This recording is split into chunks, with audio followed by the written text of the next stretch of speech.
previous video we have seen chapter number 6, plant tissue, some of the topic.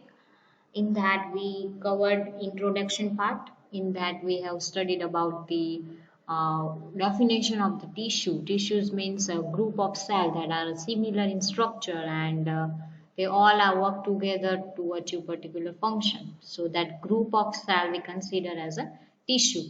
And most of the tissue in the plants are supportive and which is provide them a structural strength. And these all tissues are that, and since that cell can provide a mechanical strength as easily as a live one and need less maintenance means first of all the cells which is alive means we can consider it as a divisionary cell, and after the divide this all cell are comes means uh, work as a dead cell, and this that function of this dead cell is to provide a mechanical strength to the plant, and as well as it is dead, so it require very less maintenance. Then the plant tissues are two kinds mainly. First one that is of meristematic and the second one that is of permanent tissue.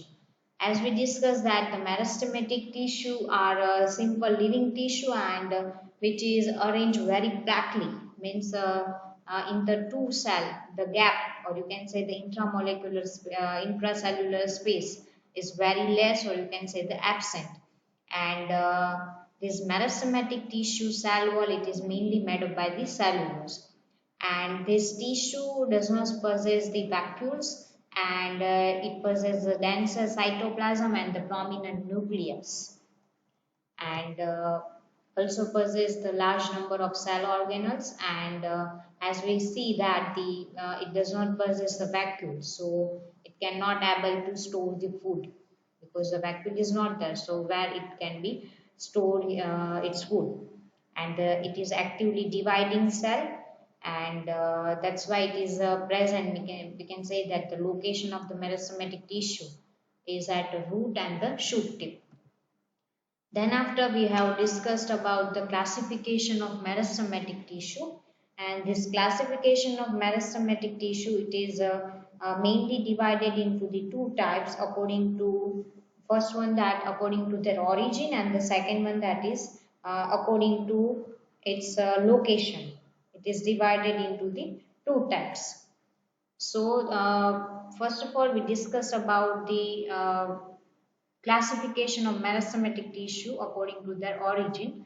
So first one that is of primary, or also you can say it promeristem, and it is derived directly from the meristematic embryo, and this kind of cells are continuously divide, and it is help for the primary growth of the plant. And then after the second type of meristematic tissue is the secondary meristematic tissue, and which is formed from the primary tissue, means it is formed from the you can say the primary kind of cell, primary kind of meristematic tissue, and then it is after the divide and it is converted into the permanent tissue, and these are having the cell which is derived from the primary permanent tissue as I told you, and they have usually at the diameter of the plant. The main function of this secondary meristematic tissue is it is at the diameter to the plant.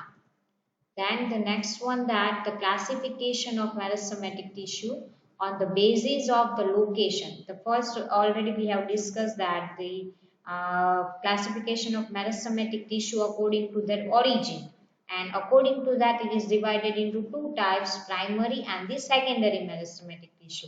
Whereas the another classification of meristematic tissue, it is based on their location. So according to the base of location, the meristematic tissue is divided into three types: apical meristematic tissue, intercalated meristematic tissue, and lateral meristematic tissue. And we have seen that the apical meristematic tissue is generally present at the growing parts of the plant like the stem and the root. And this cells divides into the tissue and which leads to the elongation of the stem and root. So we can say that it is help to grow the plant, primary growth of the plant. The next one that is of intercalated meristematic tissue. and it is present behind the apex, and it is the part of also apical mesosomatic tissue which is left behind the during the growth period, and these are the present at the base of a leaf and internode region. Internode means the region between the two nodes we consider as a internode region, and this lead to the increase in the length of leaf. If asked that write down the function of intercalary mesosomatic tissue, then this lead to the increase in the length of leaf, and example of it that it is a grass stem, bamboo stem and mint stem. You can see the intercalary mesosomatic tissue. And the last one that we have seen, that is about the lateral mesosomatic tissue. It is also known as the secondary mesosomatic tissue, and it is mainly used for the increasing the width of the plant, and it gives rise to a vascular tissue as well, and it causes the growth of the stem and root, and also responsible for the secondary growth. Now let's discuss about the permanent tissue. The permanent tissue are composed of those cells which have lost their capacity to divide. Means the permanent tissue which is made from those pre-existing cells who lost their ability, or you can say the capacity to divide. So that kind of cells group is comes under to the permanent tissue. This permanent tissue has a definite shape, size and the thickness. And this permanent tissue is made death as well or living as well. And the division, it is death or living, you can see both.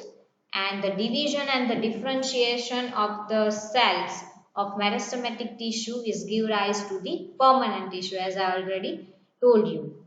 And this cell differentiation and the developing of tissue and the organs will change from the simple to more complex, and why it is needed to do the more complex, or you can say more the specific function of the plant.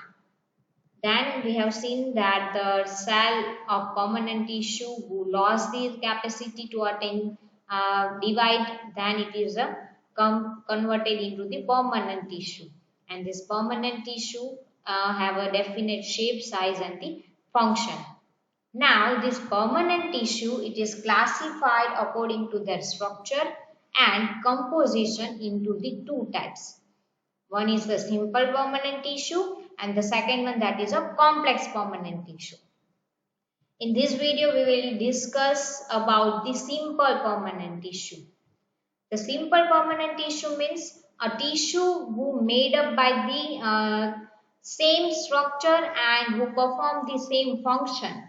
So group of that kind of cells becomes considered as a simple permanent tissue. Simple permanent tissue means these all the are made up by the same type of cells and which perform the same function and also possess the same structure.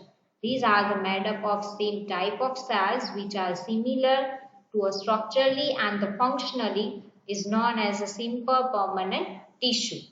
This simple permanent tissue is further classified into the two types. The first one that is of protective tissue and the second one that is of supporting tissue. As per the function of this tissue, it is divided into two types, protective tissue and the supportive tissue. In protective tissue, also it is there is two types of protective tissue. The first one that is of epidermis and the second one that is of cork. The protective tissue means which is main function of this tissue is the protection of the plant. So in that we are going to study about the epidermis tissue and the cork tissue. So that is comes under to the protective tissue. So let's see the first one that is of epidermis. Epidermis means the outermost layer of the plant that we consider as a epidermis. Epidermis formed a one-cell thick outermost layer of the various body organ of the plant such as a leaf, flower, stems and the root. So that we consider as a epidermis. Same like in our human being, the skin, the epidermal layer of the human being that we consider as a skin because it's protect the our body.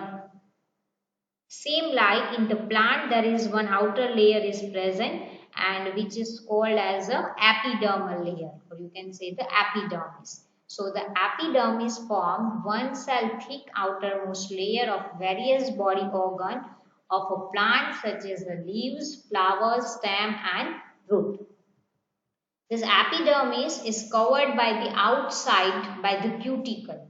This epidermis, same like in our human, if you are talking about the human being, then in human being, the all the body organ which is covered by the epidermal layer that called the skin, and the skin is covered by the, or you can say the protect by the hair-like structure.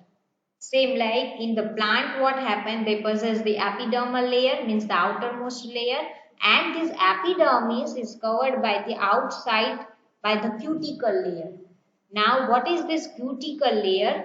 This cuticle layer is a waterproof layer, and which is a waxy substance, and it is called the cutin. The epidermis means the outermost layer of the plant is called the epidermis. This epidermis is covered by the outside of the cuticle.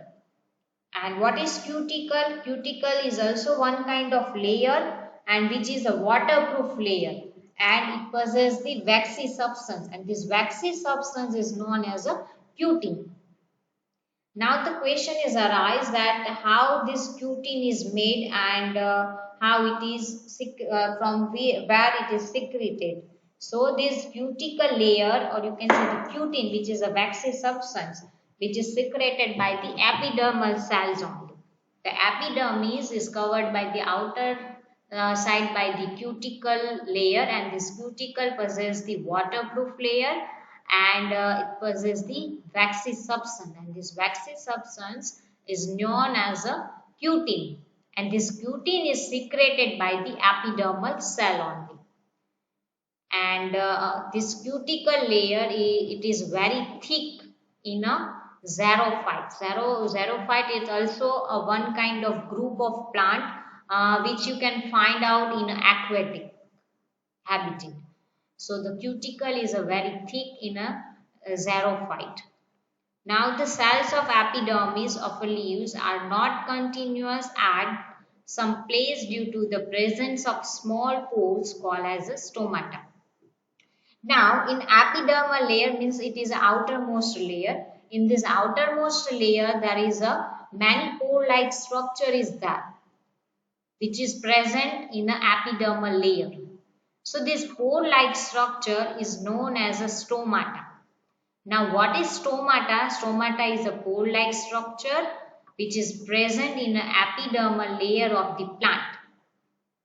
And this pore is covered by the bean-shaped cell, and this bean-shaped cell is known as a guard cell.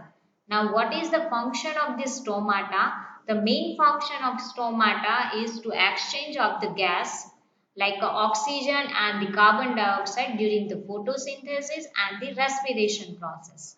And the another function of the stomata is the transpiration process. Transpiration process means the loss of water. The loss of excess water from the plant body is known as a transpiration. So, as we already see that previous point that this cuticle layer is covered the epidermal layer. But this cuticle layer is not present in all of the epidermal cell. It is absent where this pore-like structure is present, means the cuticle deposition is not there where the pore-like stomata is present, means at that portion only it is absent where the cuticle layer is not there. So you can see that the cells of epidermis of leaves are not continuous at the some place due to the presence of small pore, and which is known as a stomata. Now this each of the stomata, as I told you, this each of the stomata, it is guarded by the pair of bean shaped structure is called the guard cell, and and these are the only epidermal cells which possess a chloroplast and rest being a colorless. The stomata which is possess the chloroplast, as we know that the chloroplast is an organelle who is responsible for the photosynthesis process because it possesses the chlorophyll pigment. And rather than this chloroplast, all the things are colorless. Now, the function of this guard cell is to maintain, or you can say the regulate the opening and the closing of the stomata.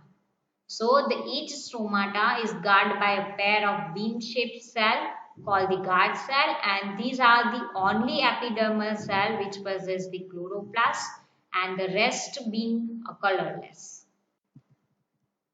Now let's see the function of epidermis. Now we already see the structure of the epidermal layer. Now let's talk about the function of epidermis. As we see that this epidermis comes under to the protective simple permanent tissue.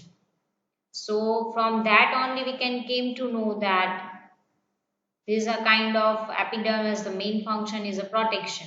So the main function of the epidermis is to protect the plant from the dissection and the infection. The main function of the epidermis is to prevent, or you can say to protect the plant from the dissection and the infection. Then we also discuss about the layer of cuticle, which is epidermis layer, which is covered by the one waterproof or waxy substance called the cuticle.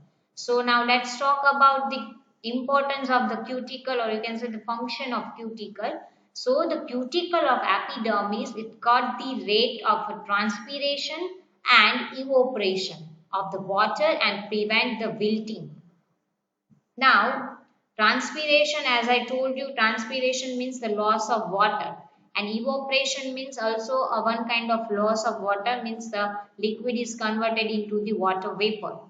So due to this cuticle layer, and it is a waterproof, so due to this quality, this cuticle of epidermis is minimize the rate of transpiration as well as the evaporation of water. And the another function of this cuticle, it is to prevent the wilting. And due to this property, you can say that the weed of this cuticle layer, it is more in a that aquatic plant is a kind xerophyte kind of plants, because it is present in a they are habited in a aquatic. So this cuticle layer, it is already waxy and waterproofing. So it is also had to prevent the wilting. Now the next function of epidermis, that the stomata in epidermis. As we know that in epidermal layer, the stomata is present, and the stomata in epidermis is allow the exchange of the gas like carbon dioxide and the oxygen during the process called photosynthesis and respiration. The stomata in the epidermis allow the gaseous exchange to the occur during the photosynthesis and the respiration process. The last one, the main function of the stomata, that the stomata is also had for the transpiration. Transpiration means the loss of water. The excess loss of water is also done by the stomata, and this mechanism is also had to transfer the water and create the water pool to ground to upward, means the tip portion of the plant. So this is the function of epidermis layer. Let's see one more time the detail of the epidermic layer. The simple permanent tissue, these are made up of a same type of plant, same type of cells which are similar to the structurally and the functionally. And they include the two types of tissue, the protective tissue and the supportive tissue. First of all, we discussed about the protective tissue. This protective tissue is divided into the two types. First one, that is epidermis and the cork. The epidermis means the outermost layer which is present on the plant in a various organ is known as a epidermal layer. The epidermis forms one cell thick outermost layer of various body organs of the plant such as the leaves, flowers, stem and the root. The epidermis is covered the outside by the cuticle. And this cuticle is a waterproof layer, means it is water resistant, and it also have a waxy substance, and this waxy substance is known as a cutin, and which is secreted by the epidermal cell only.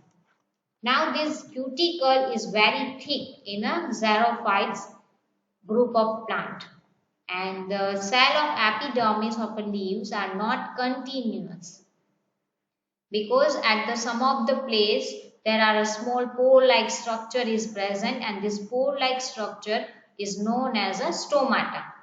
Now each stomata which is guarded by a pair of bean-shaped cell, and this bean-shaped cell is called as a guard cell, and this is the only epidermal cell which possesses the chloroplast and the rest being a colorless.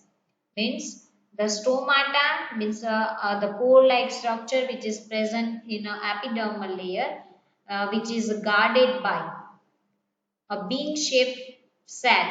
It's called the guard cell. Now, what is the function of guard cell? The function of guard cell is to regulate the opening and the closing of the stomata.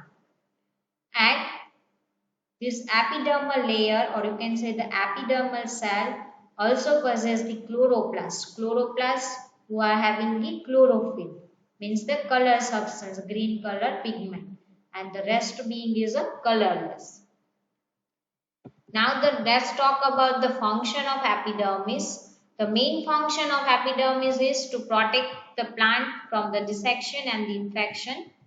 And the another one, as we know that the epidermal layer possesses the cuticle. So the function of cuticle is it is the minimize the rate of transpiration and the evaporation of water, and also help to prevent the wilting process. The next one, that the stomata, as we know the epidermal layer is also possess the stomata, pore-like structure. The main function of the stomata is to exchange the gaseous material, means the CO2 and the carbon dioxide mainly. And this exchange of gas is occur mainly in two process, photosynthesis process and respiration process. Now the another function of the stomata is the transpiration. Transpiration means the loss of water is called the transpiration. So the another function of the stomata is a transpiration. Now let's move further. The next topic is a cork. It is also a part of a simple permanent tissue, simple permanent protective tissue. The second one is a cork, or also you can say the phloem. So in order to root and the stem, the tissue at the periphery become a cork cell, or you can say the phloem cell. So whatever the dividing cell is divided, and after that the cell are lost their capacity of dividing, so that all the that cell is responsible for the making of cork. So we can say that the cork is made up by the that cell with a thick wall and do not have any intracellular space. Cork cell is made up by the that cell, and it possesses a thick wall, and as like an epidermal layer, it does not possess any kind of intracellular space. I mean, it is a continuous. And as we see that in epidermal layer, there is a one waxy substance is there, which is known as a cutin. But in the case of cork, also there is a deposition of waxy substances occur, and this waxy substance is known as a suberin. The cell walls in a cork deposit waxy substance called as a suberin. The cell of cork is become impermeable to water and gas due to the deposition of suberin. If asked that write down the function of suberin, then the main function of suberin like a cuticle only. It is impermeable to water, or you can say it is a waterproof, and it is also prevent the exchange of the gas. But in a cutin, it is not a completely deposition is occur on epidermal layer, whereas the pore, or you can say the stomata, is present. At that portion, the cutin is not there. But in the case of cork, the Suberin deposition is all over. So we can say that the cell of cork become impermeable to the water and gases due to the deposition of Suberin. The next one, that the cork cell are without any protoplasm but are filled with the resin, or you can say the tannins. Both are the same, resin or tannins. So the cork does not possess the protoplasm, but instead of protoplasm, it is filled with the resin or tannins. Let's revise one more time. The cork, it is another type of protective simple permanent tissue. So in order to roots and the stem tissue at the peripherally become a cork cell or a phloem cell, and this cork is made up by the dead cell and with a thick wall and do not have intracellular space. The cell wall in the cork is deposited with the waxy substance, and this waxy substance is known as a suberin. The cells of cork become impermeable of water and the gases due to the deposition of suberin. The cork cells are without any protoplasm but are filled with the resin or tannins. Now let's discuss about the function of cork. So the cork is a protective in function as it is a part of protective tissue. So also the cork function is to protection. The cork is a protective in function. The cork cell prevent the dissection, infection and the mechanical energy. Here as compared to the epidermal layer, the cork is a more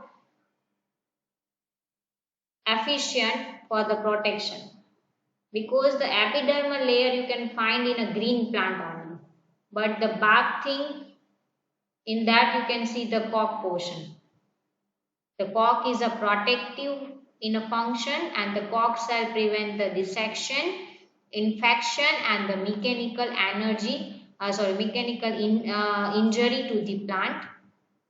The second main function of the cork is the imperviousness, then the lightness, toughness, compressibility and the elasticity make the cork commercially valuable. As I told you, it is more effective than the epidermal.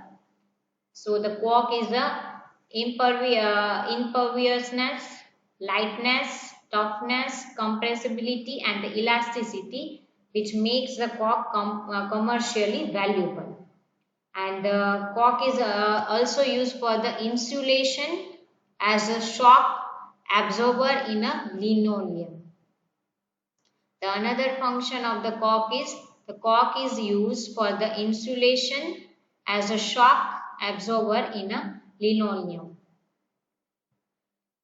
The another function that the cork is used in the making of variety of sports good such as the cricket balls, table tennis, shuttle, corks, wooden paddles, etc.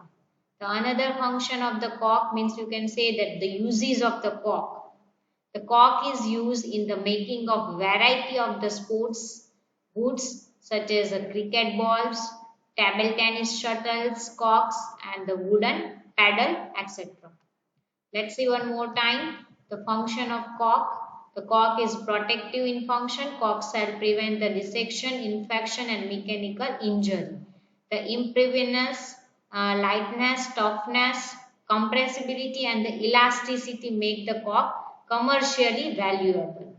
And the cork is used for the insulation as the shock absorber in a linoleum. And the uses of this cork is, the cork is used the making of variety of sports goods like cricket ball, table tennis, shuttlecocks, wooden paddles, etc. In next video, we will discuss about the supporting tissue. Thank you.